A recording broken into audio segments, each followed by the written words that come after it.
예, 함께 보실 하나님의 말씀은 구약성경 느헤미야 6장 15절 16절입니다. 이 느헤미야의 요절 말씀 함께 읽고 성경 개관 살펴보겠습니다. 구약성경 느헤미야 6장 15절 16절 말씀, 구약성경 734면 전후를 보시면 되겠습니다.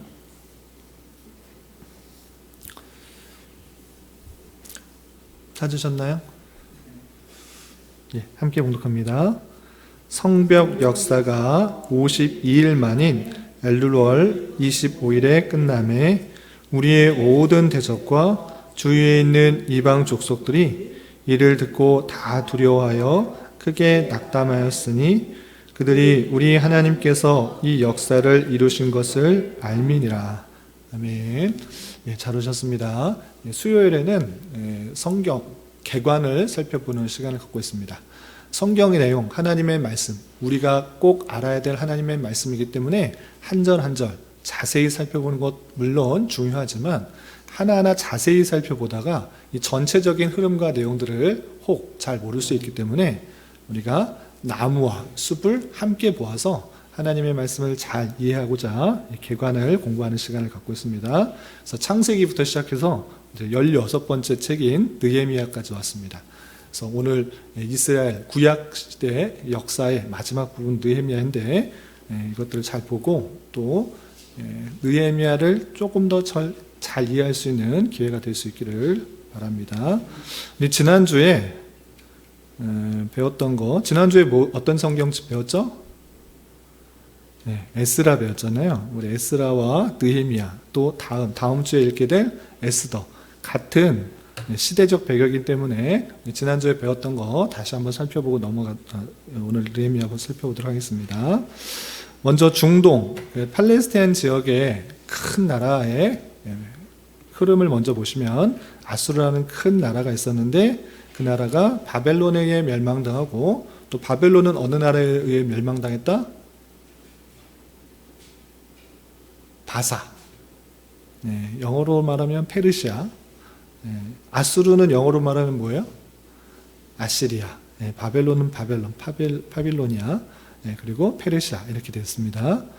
그래서 아수르의 멸망이 있고 또 바벨론의 멸망이 있는데, 이때 중동의 나라와 함께 이 배경을 아는 상태에서 이스라엘 역사를 함께 알아야 되는 것입니다. 그럴 때 이 아수르라는 나라가 중동의 큰 나라를 차지하면서 어느 나라를 멸망시켰죠? 성경에 나올 때 북이스라엘을 멸망시킨 것입니다. 북이스라엘 쳐들어와서 722년에 멸망시켰습니다. 그리고 남유다도 쳐들어왔으나 히스기야가 기도할 때 하나님께서 그 하늘의 천사들을 보내서 하루아침에 18만 5천 명이라는 숫자가 죽게 되는 그런 일이 있었습니다. 그래서 아수르는 남유다를 공격하지는 완전히 차지하지는 못했습니다. 그러나 바벨론에 의해서 3번에 걸쳐서 포로로 끌려가게 되고, 또 바벨론에 의해서 남유다는 BC 586년에 멸망하게 되는 것입니다. 그러나 바벨론도 영원한 것이 아니라 메데바사, 페르시아에 의해서 바벨론도 멸망당하고 바사가 이 중동의 큰 나라로 차지하게 됩니다. 그래서 바사의 초대 왕인 고레스 때 1차 기환이 일어나고, 또 아닥사스다 때 2차 기환, 또 3차 기환이 이렇게 일어나는 것입니다. 그래서 1차, 2차, 3차 기환에 걸쳐서 나오는 성경이 우리 지난주에 배웠던 거 에스라, 오늘 배우게 될 느헤미야, 그리고 다음 주에 배우게 될 에스더다. 이 상황 가운데 있다라는 걸 살펴보시면 됩니다. 지난주에 배웠지만 우리 다시 한번 빠르게 한번 지나가겠습니다. 애굽과 그리고 바벨론과의 전투에 있어서 애굽이 지고 바벨론이 큰 자리를 차지하면서 1차 포로, BC 605년에 1차 포로로 끌려갔습니다. 다니엘이 포로로 끌려갔고요.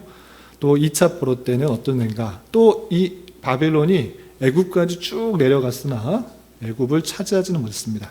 그럼에도 불구하고 이 이스라엘의 왕을 이스라엘 왕과 그 신하들을 끌고 왔던 것입니다. 이때 여호와긴 왕과 에스겔들이 2차 포로로 끌려갔고, 마지막 바벨론이 예루살렘을 완전히 둘러싸고 BC 586년경에 멸망시켜서 대부분의 사람들을 끌고 갔던 것입니다. 이게 3차 포로인 것입니다. 그리고 이제 포로 귀환이 중요합니다. 오늘 이제 지난주에 배웠고 오늘 또 다음 주에 배울 때 이 바사로부터 포로 귀환하는데 그때 왕과 또 누가 어떤 사람들이 귀환했는지 이 도표를 한번 보고 잘 정리하시기 바랍니다. 첫 번째 바벨론이 BC 539년경에 바사에 의해서 멸망당하게 되고 이때 바사의 초대왕 첫 번째 왕인 고레스 왕이 하나님께서 마음을 감동시키셔서 그 백성들을 돌아가게 했던 것입니다. 그래서 1차 귀환 때 지도자가 누구였을까요? 지도자가 수룹바벨이었습니다. 수룹바벨이 많은 백성들과 함께 데려오게 됐고 그 다음에 고레스 왕 때 다음 왕이 아하수에로예요. 이 아하수에로는 크세르크스라고도 뭐 이렇게 불리기도 하는데 영화 300이라는 영화 300인가요? 스파르타 나오는 그 영화의 주인공이기도 하고 에스더가 다음 주에 배우게 될 에스더가 왕후로 부르는 그 장면입니다. 그리고 그의 아들 아하수에로의 아들 아닥사스다가 이 왕 때 2차 귀환이 있는 것입니다. 이때 에스라가 귀환하게 되고 또 3차 귀환이 있게 되는데 3차 때는 느헤미야가 중심이 되어서 귀환하게 됩니다. 그래서 1차 귀환과 2차 귀환 이 두 귀환의 내용을 담은 역사의 이야기가 어떤 책이다? 에스라서이다. 그리고 오늘 배우게 될 3차 귀환 때 느헤미야가 왜 왔는지 와서 무엇을 했는지 기록된 내용이 느헤미야다. 이렇게 생각하시면 되겠습니다. 아시겠죠? 그리고 좀 1차, 2차, 3차 귀환 때 어떤 일이 있었는지 좀 복습도 하면서 다시 한번 지난주에 나왔던 거 다시 한번 복습하면서 3차까지 살펴보겠습니다. 자, 1차 포로 귀환 시기는 바하사 왕, 페르시아 왕 고레스 원년, 그래서 BC 538년입니다. 이럴 때 하나님께서 바하사 왕 고레스에게 마음을 주셔서 이스라엘 백성들을 돌아가서 성전을 건축하도록 했다. 이렇게 성경에 기록되어 있는 것입니다.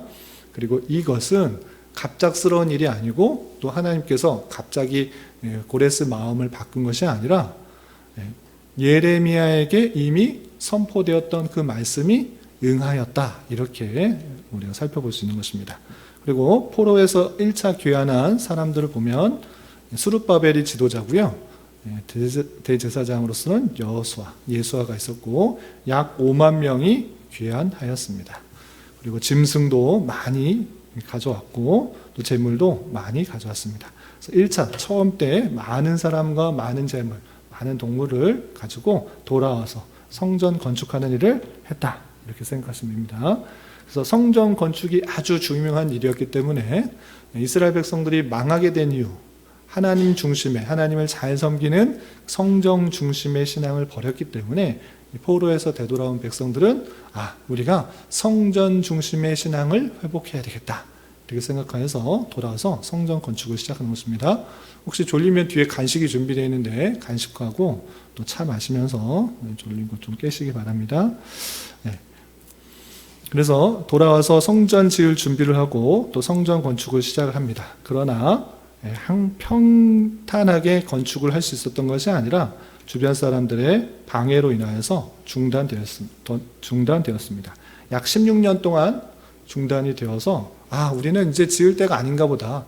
하나님께서 돌아오게는 하셨지만 성전 지을 때가 아니도록 한 것이다. 이렇게 생각하면서 16년 동안 중단되었지만 하나님께서 그렇게 한 것이 아니라 그런 어려움과 방해에도 불구하고 성전 잘 지어라. 이렇게 독려하기 위해서 학개와 스가랴 선지자를 통해서 성전이 황망했는데 너희들이 판벽한 집, 좋은 집에서 거하는 게 마땅하냐? 라고 꾸짖으면서 다시 한번 성전 건축할수록 그렇게 독려하는 장면이 나옵니다. 그래서 성전 건축을 16년 만에 다시 재개하고 4년 5개월 만에 성전을 완전히 잘 지었다. 이렇게 나오게 됩니다. 그래서 수룹바벨에 의해서 성전이 다시 건축되었다라고 해서 수룹밥의 성전 이렇게 말하기도 합니다. 성전. 그런데 보다시피 옛날에 지었던 솔로몬의 성전과 비교해서 볼 때 좀 볼품없는 초라한 그런 모습이었습니다. 2차 포로 때, 처음 포로 때부터 상당히 시간이 많이 지났습니다. BC 458년 아닥사스다 왕 때, 아닥사스다 1세 때 있었던 일인 것입니다. 이스라엘 백성들이 458년에 아닥사스다 1세 때 2차 귀환하게 되는데 1차 귀환 후 약 80년이 지났을 때이고 성전 건축, 재건이 된 지도 약 60년이나 시간이 지났던 때였습니다. 왜 돌아왔는가 라고 할 때 성전 다 짓고 약 60년이 지나니까 이제 이스라엘 백성들이 또 부패와 타락을 했던 것입니다. 하나님 잘 섬기는 것이 아니라 10년, 20년, 30년 시간이 점차 지나자 옛 유대 백성들처럼 또다시 죄악 가운데 잘못하는 그런 일이 있었던 것입니다. 그래서 에스라라는 율법 학자이면서도 또 제사장인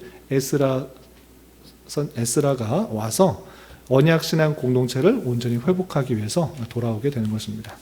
그리고 성전 제사에 회복할 그런 재물들, 물건들이 필요했기 때문에 물질도 많이 보충하고 또 율법을 잘 가르쳐서 하나님 백성들이 올바로 살게 하기 위해서 누가 돌아왔다? 에스라, 율법 학자이자 또 제사장인 에스라가 와서 이런 일들을 했다라는 것입니다.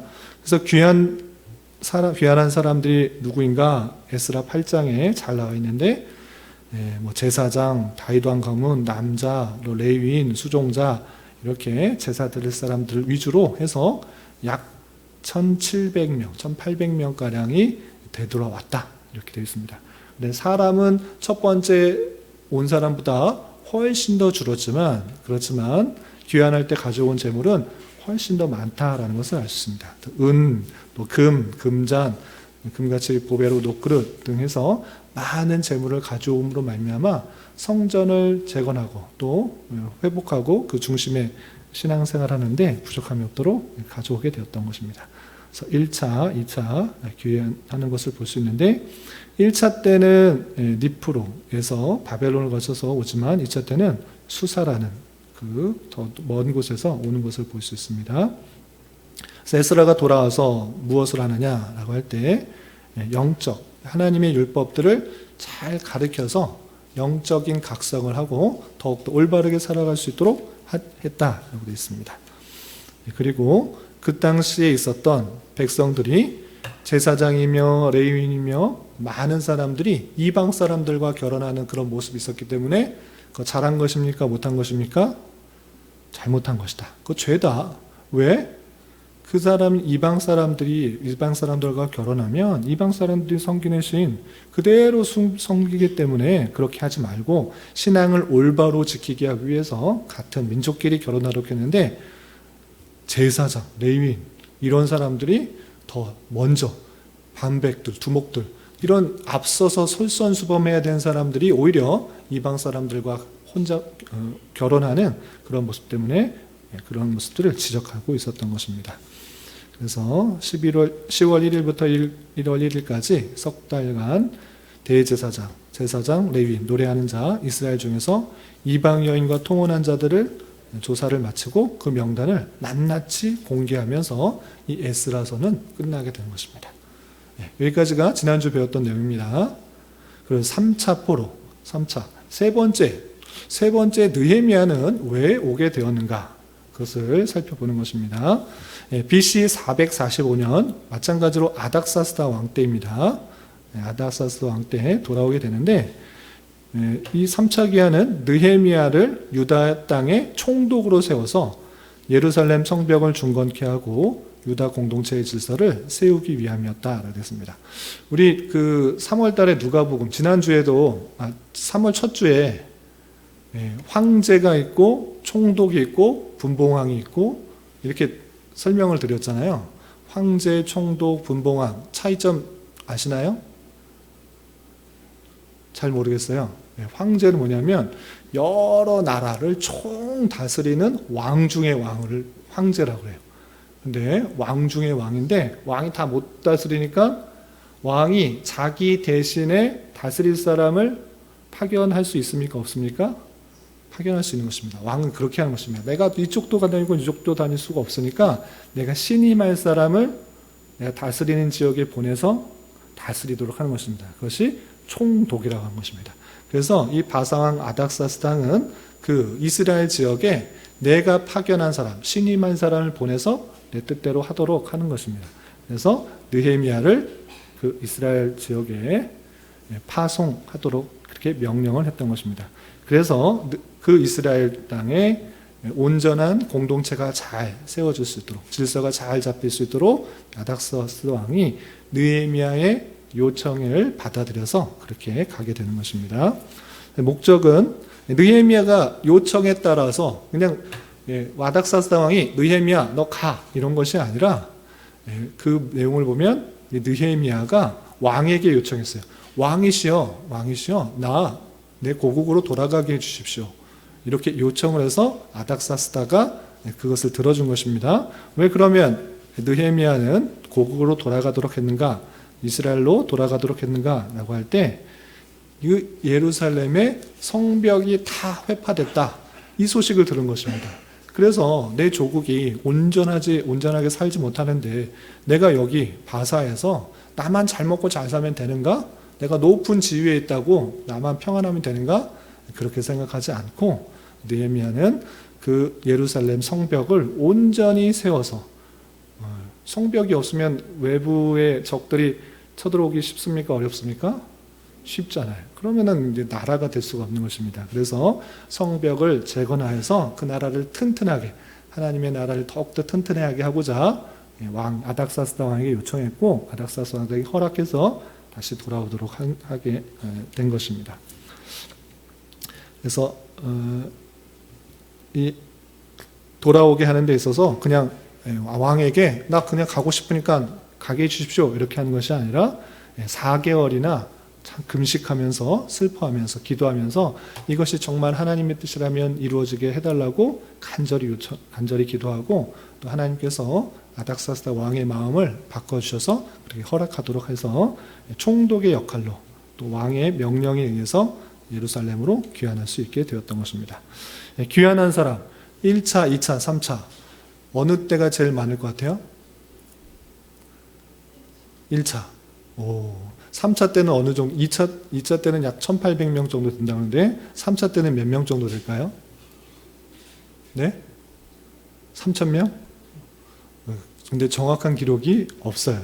1차, 2차 때는 정확하게 몇 명이 돌아왔는지 써 있는데 3차 때는 정확한 기록이 없습니다. 그래서 아주 소수의 사람이 왔다라고 생각을 할 수 있습니다. 그래서 느헤미야 한 사람과 또 바사왕 아닥사스다의 총독으로 임명되어서 예루살렘으로 보내진 것으로 기록되어서 정확하게 몇 명이 되는지 모르지만 소수의 사람만 왔을 것으로 생각을 하고 있습니다. 그래서 성벽을 이제 돌아와서 이제 성벽이 무너졌으니 이제 성벽을 짓자라고 했는데 이것도 마찬가지로 성전을 지을 때도 사마리아 사람들이 방해했는데 성벽 지을 때도 쉽게 지었을까요? 아니면 어려웠을까요? 어렵습니다. 또 방해를 하는 것입니다. 그래서 끊임없는 대적들 산발랏과 도비아가 와서 뭘 그런 걸 짓고 있느냐? 그 여우가 올라가도 성벽 무너지겠다. 너 지금 뭐 하는 거냐? 라고 조롱하고 비웃고 또 협박하고 위협했던 것입니다. 그리고 심지어는 외부의 적도 있었는가 하면 내부에 불일치도 있었어요. 그래서 드고아에 거주하던 유대인들의 귀족들은 성벽을 나르는 데 있어서 무거운 짐을 나르는 데 적극적이었을까요? 나르지 않았을까요? 네, 나르지 않았다 이런 표현도 있어요. 내가 귀족인데 내가 지금 짐 날리게 생겼느냐? 내가 지금 신분이 있는데 그건 종들이나 하는 것이지 또 힘없는 사람들이나 하는 것이지 나는 할 수 없다. 이런 식으로 하나 되지 못한 모습도 있었습니다. 그리고 산발랏과 도비아가 비웃으며 조롱하는 모습들, 노골적으로 방해하는 모습도 있었습니다. 열심히 일하는데 옆에서 와가지고 자꾸 놀리고 그러면 일을 잘할 수 있어요? 없어요? 없잖아요. 그렇게 주변 사람들이 막 비웃고 조롱하고 방해를 했던 것입니다. 또 어떤 난관들이 있느냐? 느헤미야를 이 조롱도 비웃음도 잘 이겨낸다? 그러면 느헤미야를 없애면 그 성벽 건축하는 것을 못할 수 있을 것이다. 이렇게 생각했던 것입니다. 그래서 끝나고요. 그래서 느헤미야를 불러내서 죽여야겠다. 그래서 느헤미야를 잠깐 나오십시오. 우리 얘기 좀 합시다. 이런 식으로 꾀를 내서 느헤미야를 죽이려고 했던 모습도 나옵니다. 질문해 보세요.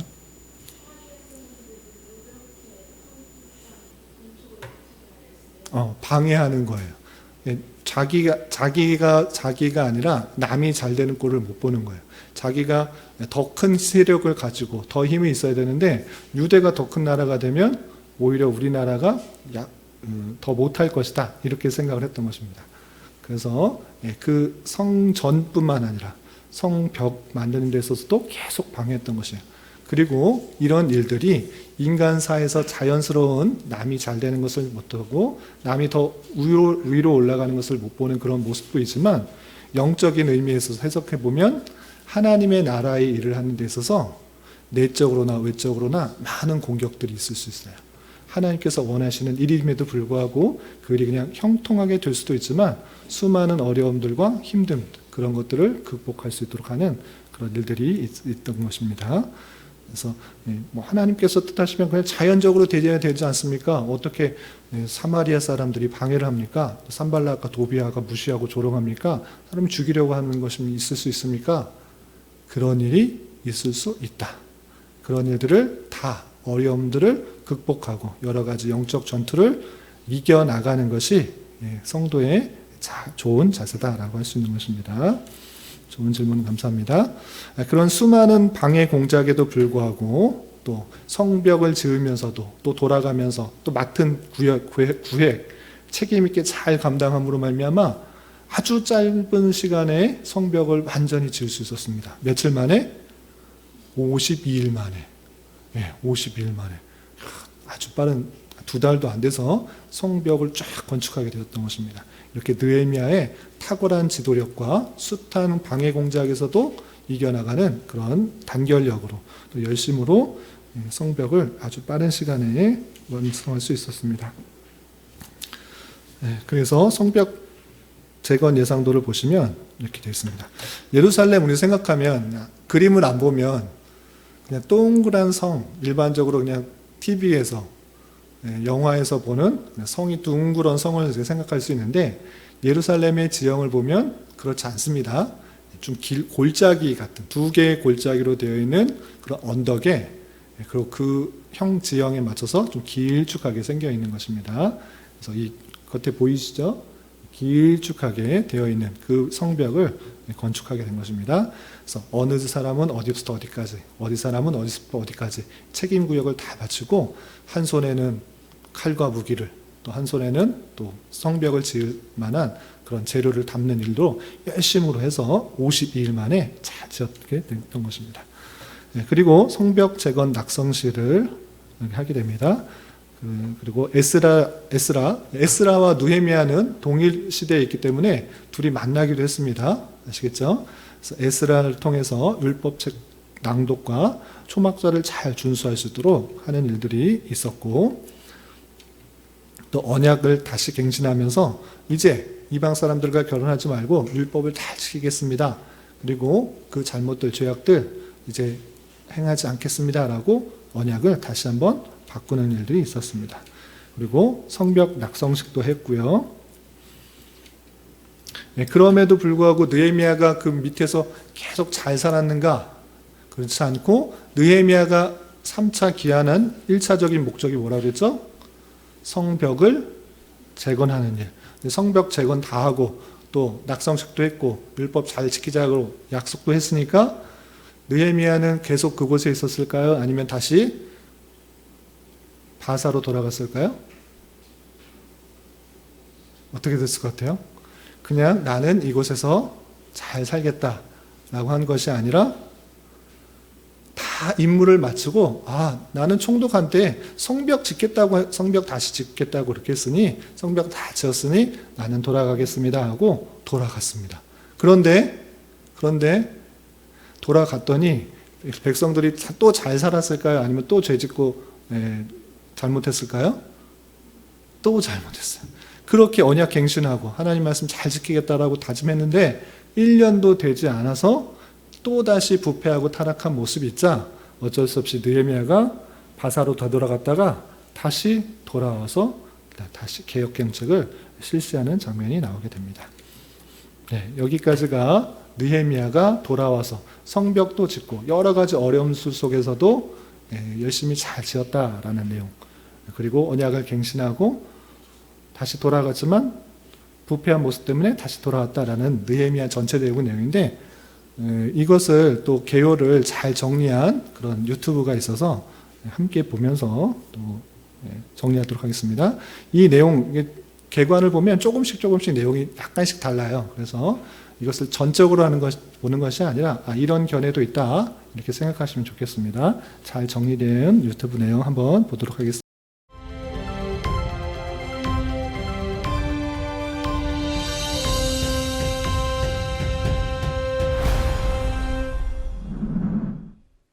안녕하세요. 이번에는 느헤미야에 대해 살펴보겠습니다. 주전 5세기에서 4세기 페르시아 시대를 배경으로 하는 에스라, 느헤미야, 에스더는 연대로 봤을 때 구약에서 거의 마지막 사건들을 다룹니다. 이 세 권의 책은 이스라엘 포로기 이후 생존자와 후손들이 어떻게 신앙 공동체를 이루고 각자 처한 것에서 어떤 모습으로 살아갔는지를 잘 보여줍니다. 에스라와 느헤미야가 본래 한 권이었다고 보는 견해가 주류이나 그렇지 않다고 보는 견해도 있습니다. 그러나 느헤미야가 시대와 사건적으로 에스라서와 연결되어 있는 것은 사실입니다. 두 사람은 동시대 사람으로 에스라가 종교 지도자라면 느헤미야는 평신도 지도자였습니다. 그들은 포로기 이후 예루살렘으로 귀환한 공동체의 개혁을 실행한 파트너라고 할 수 있습니다. 느헤미야는 페르시아의 아닥사스다 왕 제20년인 주전 445년에 성벽이 무너졌다는 소식을 듣고 보수를 위해 예루살렘 총독으로 자원합니다. 페르시아 왕의 술관원이라는 고위직을 마다하고 고국의 어려움을 돕기 위해 흔히 말하는 한직으로 자원을 한 셈입니다. 느헤미야라는 이름은 여호와께서 위로하신다는 의미를 가지고 있습니다. 그는 성벽을 보수함으로써 이름의 의미대로 유다 백성에게 큰 위로를 주는 인물이 됩니다. 느헤미야에는 그가 직접 쓴 1인칭으로 된 회고록이 포함되어 있습니다. 에스라, 느헤미야의 저자가 누군지에 대해서는 너무나 의견이 분분하여 결론 짓기 힘들지만 적어도 회고록 부분은 본인들이 기록한 것이 확실합니다. 느헤미야는 성벽 재건을 다루는 1장 7장과 영적 개혁을 다루는 8장 13장 두 부분으로 나눕니다. 성벽 재건 부분은 전체가 느헤미야가 1인칭으로 쓴 회고록으로 기록되어 있습니다. 성벽이 완성되는 52일 동안의 외적, 내적 방해 요소와 박해에 대해 다루며 그 모든 것을 돌파해 나간 느헤미야의 리더십이 돋보입니다. 산발랏, 도비야, 겟셈으로 대표되는 외부 반대 세력들은 모반, 위협, 조롱, 협박, 심리적 정신적 압박, 뇌물거래, 음모, 술수, 사기저하, 유혹, 비난, 거짓소문, 속임수 등 온갖 책략을 동원하여 성벽 보수를 방해하는 공작을 펴니다. 느헤미야의 대표 정책은 우리가 우리 하나님께 기도하며 그들로 말미암아 파수꾼을 두어 주야로 방비하는데 라는 4장 9절 말씀에 잘 드러납니다. 느헤미야는 기도와 현실적 대안으로 그들에게 맞섭니다. 하나님께 100% 의존하는 믿음과 인간의 책임감 100% 최선이 만난 현실에 뿌리박은 그의 믿음은 21세기를 살아가는 우리에게 좋은 믿음의 본이 됩니다. 8에서 13장은 제사장 에스라와 함께 느헤미야의 개혁을 다룹니다. 개혁은 하나님의 말씀이 율법책을 낭독하고 가르침으로 시작됩니다. 백성들은 언약을 갱신하고 율법의 말씀에 따라 이방 여인들과 통혼을 하지 않고 안식일과 안식년을 지키기로 하고 성전세를 내고 제단에 사용할 나무를 바치고 성전에서 일하는 제사장과 레위인들을 후원하기로 다짐하고 헌신합니다. 느헤미야는 총독 생활 12년을 마치고 바벨론으로 돌아갔다가 두 번째 임기를 수행하기 위해 주전 433년에 다시 예루살렘에 돌아옵니다. 그는 백성들이 다짐한 언약들이 제대로 지켜지지 않고 안식일을 어기고 성전을 더럽히고 레위인들을 돌보지 않고 통원하는 모습들을 발견하고 재개혁을 단행합니다. 통원을 파기하여 민족의 단일성을 보존하고 제사장들과 레위인들의 반열을 다시 세우고 예배를 회복하고 안식일을 성수하는 등 개혁하는 모습으로 느헤미야는 끝이 나게 됩니다. 느헤미야는 언약갱신의 중요성, 말씀의 중요성, 기도의 중요성, 리더십의 중요성, 예배 회복의 중요성 등 많은 영적인 원리들을 가르쳐 줍니다. 또한 느헤미야의 개인적인 리더십을 통해서도 배울 점들을 많이 발견할 수 있습니다. 그러나 느헤미야의 마지막 장은 귀환한 이스라엘 백성들의 공동체의 초라한 모습과 그들의 거듭되는 영적 실패를 보여줍니다. 느헤미야 개인은 하나님께 신실하지만 포로기 이후 귀환한 공동체는 하나님 앞에 그렇게 신실하지 않습니다. 그러므로 느헤미야는 언젠가 백성들이 하나님 앞에 온전히 돌아오고 순종할 날을 고대하게 만들므로 마치게 됩니다. 메시아가 오셔야 그러한 온전한 회복이 이루어질 것입니다. 이런 의미에서 느헤미야는 메시아의 그림자이며 율법의 모든 요구를 완성하실 메시아를 고대하게 만드는 책이기도 합니다. 느헤미야서를 묵상하며 각자의 삶에 적용할 점들을 많이 찾아보시기 바랍니다. 예, 이제 정리가 되셨나요? 예, 100%다 이렇게 따를 내용은 아니지만 그래도 잘 정리된 내용인 것 같습니다. 참고하시고 우리 교환에 있는 내용들 몇 가지만 살펴보고 마치겠습니다. 우리 1페이지에 나와 있는 배경은 아까 자세하게 설명했으니까 넘어가도록 하고요. 아까 책 제목이 있는데 원래 성경 원문에 있어서 히브리어 성경에 있어서는 에스라서와 느헤미야가 어떻게 돼 있다? 한 권으로 이렇게 붙어 있다. 그렇게 되어 있습니다. 그런데 1517년경에 다니엘 본버그에 의해서 번역된 히브리 성경에서 비로소 본서가 나뉘어져서 느헤미야라는 그런 책으로 되었습니다. 참고해 주시면 되고요. 아까 기록자에 대한 그런 문제가 나왔는데 이 역대기, 그 다음에 에스라, 느헤미야 이것을 다 유대 전통에 의해서 누구와 기록자로 되어 있을까요? 예?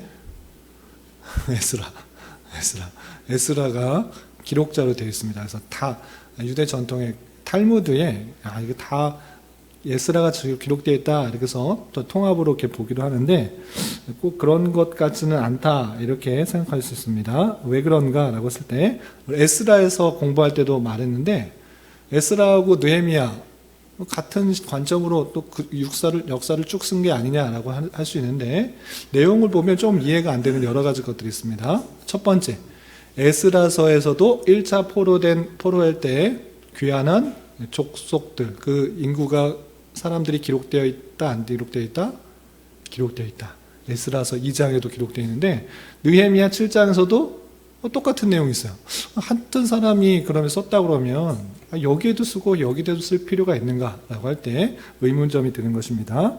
그리고 그 책 자체에서 에스라서는 에스라를 자신을 1인칭으로 나 이렇게 표현하고 있고 느헤미야도 대부분의 내용이 1인칭으로 쓰여져 있어요. 아까도 나왔듯이 1장부터 7장까지 회고하는 내용을 보면 내가 수산궁에 있었더니 뭐 이런 식의 내가 이렇게 하면서 1인칭으로 그 내용들을 쭉 기술하고 있다라는 것을 보았을 때 그냥 느헤미야가 쓴 게 아닌가 이렇게 생각하는 것입니다. 또 여러 가지 본서에 나타나는 기록자 보시면 가운데쯤에 본서에 나타나는 생동감 있는 표현과 자세한 통계 자료는 본서의 사건을 직접 경험한 사람이 썼을 가능성을 높여준다라고 되어 있습니다. 그리고 에스라서를 보면 전체적인 제사장적 또 율법적인 그런 내용들이 잘 드러나가고 있고 또 느헤미야가 직접 경험한 그런 감정과 그런 자세한 자료들이 나타나고 있어서 느헤미야가 쓴 게 더 맞지 않는가 이렇게 생각할 수 있는 것입니다. 그러나 정확하게 느헤미야나 에스라나 누가 썼다라는 기록이 없기 때문에 논란거리가 되고 있다. 그런데 느헤미야는 느헤미야서는 느헤미야가, 에스라서는 에스라가 쓰지 않았을까, 이렇게 추측하는 게 합당하지 않는가 생각합니다. 그래서 잘 모른다 이런 식으로 하기보다는 타당한 근거들 때 이것이 누구의 글이다라고 정확하게 아는 게 더 도움이 될 것 같습니다. 그리고 3번 보시면 기록연대, 당연히 느헤미야가 썼다고 하면 모른다라고 하는 입장보다 훨씬 더 구체적인 연대가 잡힐 수 있습니다. 그래서 느헤미야가 총독에서 은퇴한 후인 주전 420년경에 과거를 돌아보며 기록한 것으로 우리는 생각하고 있는 것입니다. 그리고 기록 목적, 여러 가지 목적이 있는데 3차 포로에서 되돌아왔을 때 어떤 일이 있었는지 역사적 기록을 잘 표현해주고 있는 것입니다. 그런데 여기서 그치지 않습니다. 3차 포로에서 돌아왔다, 그냥 이스라엘 역사가 그랬다라고 표현하는 것이 아니라 그 포로로 돌아온 것을 통해서 선택하신 하나님의 백성들을 향하신 하나님의 끊임없는 사랑과 자비, 그리고 그 하나님께서 그 백성들을 더욱더 굳건히 세우고 그 나라를, 그 백성들을 더욱 잘 세우게 하기 위한 하나님의 은혜가 담겨있는 것을 통해서 우리가 마땅히 더욱더 하나님을 의지하도록 하는 그런 내용들이 담겨있다 생각하시면 되겠습니다.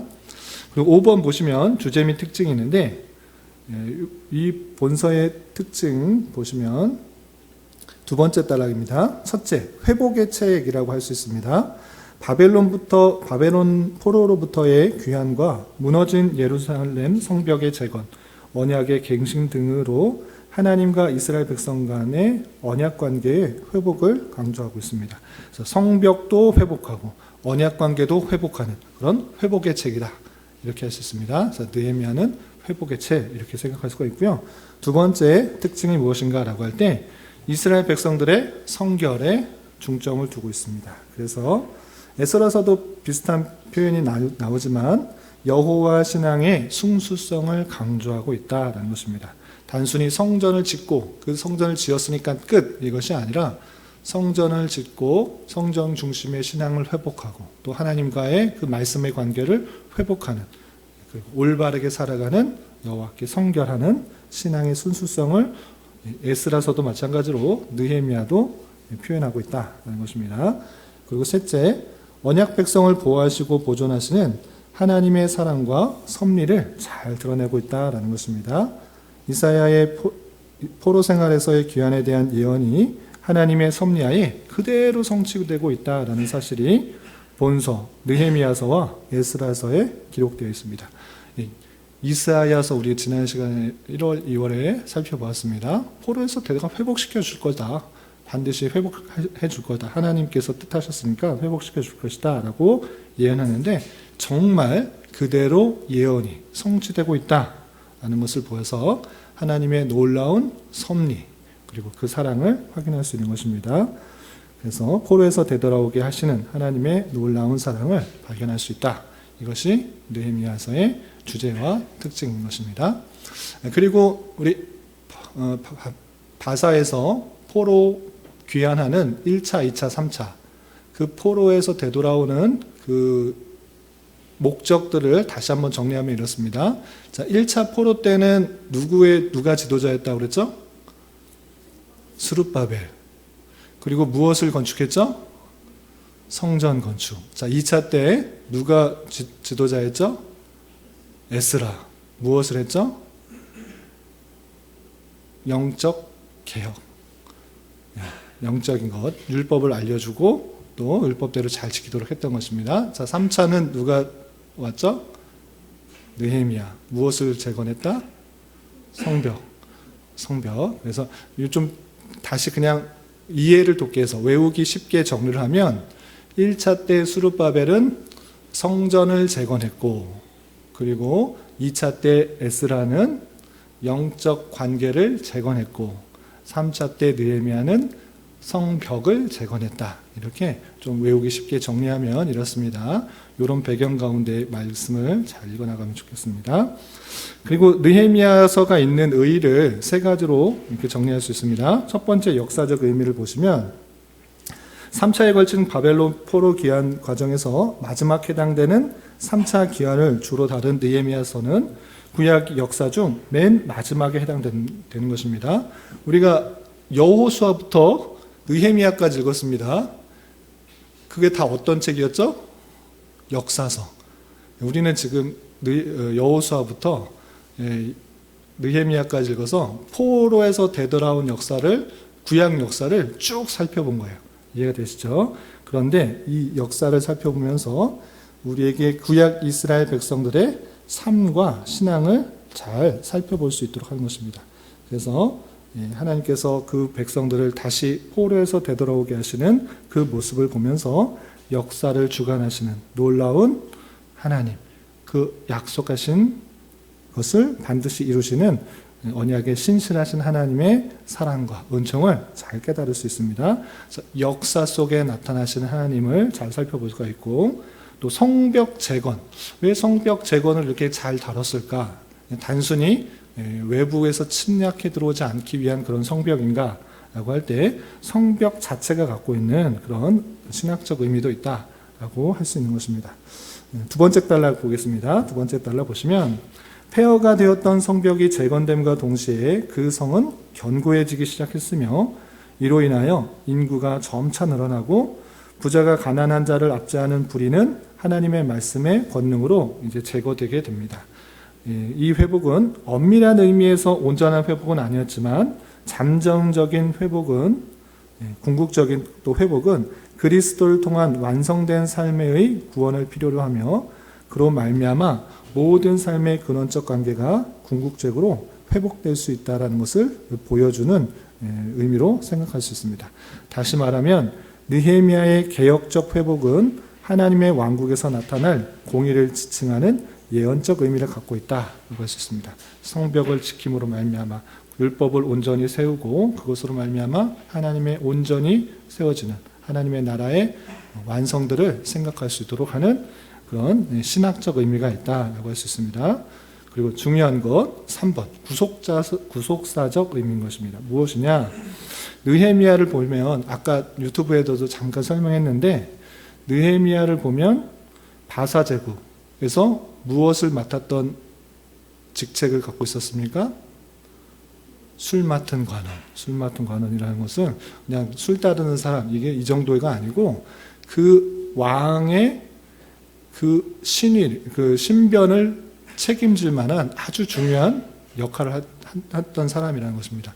그러니까 굳이 이스라엘로 돌아와서 그 무너진 성벽 쌓으려고 고생하지 않아도 먹고 사는데 지장이 있습니까? 없습니까?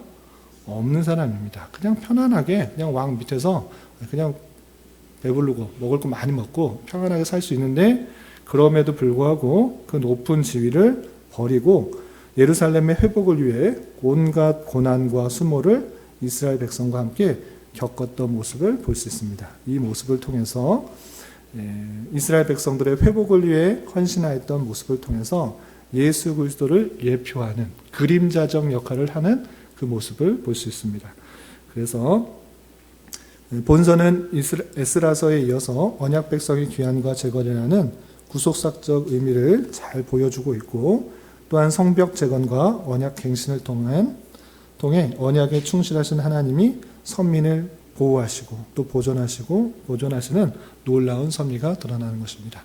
느헤미야를 통해서 계속해서 하나님께서 그 백성들을 섭리하시고 또 다스리시고 지키심에도 불구하고 여전히 부패하고 타락하고 이방 사람들과 똑같은 모습을 보이는 그런 백성들 속에서 하나님께서 참 메시아이신 참 회복을 주실 그것을 기대하도록 하는 그런 의미가 있다 이렇게 생각하시면 되겠습니다. 마지막으로 이 구조를 보시면 느헤미야는 총 13장까지 있습니다.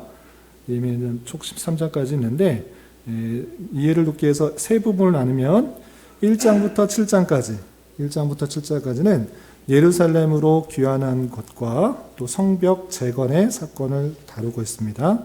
느헤미야가 왜 예루살렘으로 되돌아왔는지, 그리고 성벽을 어떻게 지었는지 그거에 대해서 잘 나오고 있고요. 그리고 8장부터 10장까지는 느헤미야가 주인공이 아니라 에스라가 주인공입니다. 에스라가 먼저 2차째 왔는데 이렇게 에스라가 율법들을 다시 한번 낭독해주고 그 백성들이 어떻게 살아야 되는지를 정확하게 가르쳐준 후에 그 백성들이 회개하고 다시 하나님의 말씀대로 살겠습니다라고 언약을 갱신하는, 다시 한번 다짐하는 장면이 10장까지 나옵니다. 그리고 11장부터 13장까지는 지역 인구, 이제 어떻게 살아야 되는지, 누가 어디에 살아야 되는지, 또 어디에 있는지 그런 내용들과 성벽을 다 짓고 나서 성벽을 다 봉헌하는 그런 내용. 그럼에도 불구하고 백성들이 좀 부패하고 타락한 내용 때문에 에스라가 아니죠. 느헤미야가 귀국했다가 다시 1년 만에 되돌아오는 그런 내용들이 13장에 나오게 됩니다. 그런 내용들로 있다, 이렇게 생각하시면 되겠습니다. 그래서 내용 자체는 몰라더라도 느헤미야가 와서 건축한 내용과 또 에스라가 율법을 낭독하고 다시 언약을 갱신하는 내용, 그리고 민족들이 다시 개혁하고 또 느헤미야가 다시 귀국하는 장면이 마지막 부분에 나와 있다, 이 정도로 생각하시면 되겠습니다. 혹시 느헤미야서에 대해서 궁금한 점이 있으시면? 없으시죠? 다음 주에는 시대적으로는 느헤미야보다 앞섰던 시대의 인물인 에스더, 이제 이스라엘 땅의 이야기는 다 끝났고 이제 이스라엘 땅의 역사가 아닌 바사 지역, 페르시아 지역에 어떤 역사가 있었는지 그 내용을 에스더서에 나오고 있는데 그 내용을 좀 다음 주에 살펴보고 역사서를 마치겠습니다. 기도하고 마치겠습니다. 하나님 아버지 감사합니다. 오늘 느헤미야서를 통하여서 하나님께서 그 백성들을 얼마나 사랑하시고 또 약속을 신실하게 지키시는 분이신지를 잘 깨달았습니다. 하나님, 그럼에도 불구하고 인간은 연약하고 부패하고 타락하여서 자기 욕심과 자기 유익만 또 자기 생각대로만 살아가는 그런 존재임을 고백합니다. 주님, 저희들을 긍휼히 여겨주시고 하나님의 은혜 없이는 한순간도 살아갈 수 없는 그런 연약한 존재임을 늘 고백하며 주님의 은총과 자비와 또 사랑만을 기대하며 살아가는 존재 되게 하여 주시고 그 사랑의 결정체로서 메시아 대신 예수 그리스도를 보내주셨음을 늘 잊지 않고 예수 그리스도를 나의 주요 또 왕이요 또 중보자로서 생각하며 주님을 참으로 의지하며 살아갈 수 있는 자 되게 하여 주시옵소서. 주님, 교회 내 육체의 연약함과 또 어려움으로 또 불편을 겪는 여러 성도도 있습니다. 주님 붙들어 주시고 건강하게 회복하게 주셔서 또 건강한 몸으로 맡겨진 일들 잘 감당케 하여 주시며 또 하나님을 늘 찬송하며 기뻐하는 삶 살 수 있도록 인도하여 주시옵소서. 주님께서 이곳에 또 교회를 세우도록 인도하여 주셨사오니 이곳에 참된 진리의 말씀이 온전히 선포되게 하여 주시고 또 그 말씀을 통해 은혜를 받고 도전을 받아 우리에게 맡겨진 삶을 어떻게 살아가야 되는지 잘 깨닫고 또 나아가게 하여 주시며 또 하나님께서 원하시는 교회 공동체의 모습으로 온전히 성장할 수 있도록 인도하여 주시옵소서. 예수님의 이름으로 감사히 기도드리옵나이다. 아멘.